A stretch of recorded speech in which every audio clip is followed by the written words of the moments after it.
मौनव्याख्या प्रकटितपरब्रह्मतत्त्वं युवानं वर्षेष्ठान्ते वसदृशिगणैः आवृतं ब्रह्मनिष्ठैः आचार्येन्द्रं करकलितचिन्मुद्रमानन्दरूपं स्वात्मा रामं मुदितवदनं दक्षिणामूर्तिमीडे वटविटपि समीपे भूमिभागे निषण्णं सकलमुनिजनानां ज्ञानदातारमावात्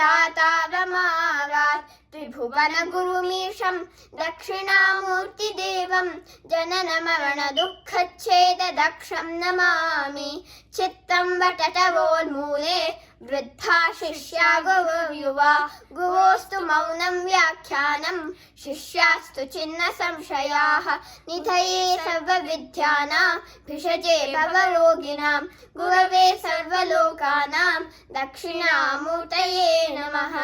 ॐ नमः प्रणवार्थाय शुद्धज्ञानैकमूर्तये निर्मलाय प्रशान्ताय दक्षिणामूर्तये नमः।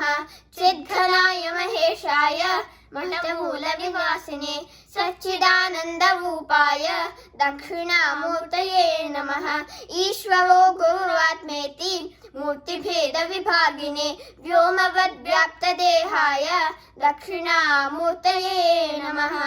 दक्षिणामूर्तये नमः। दक्षिणामूर्तये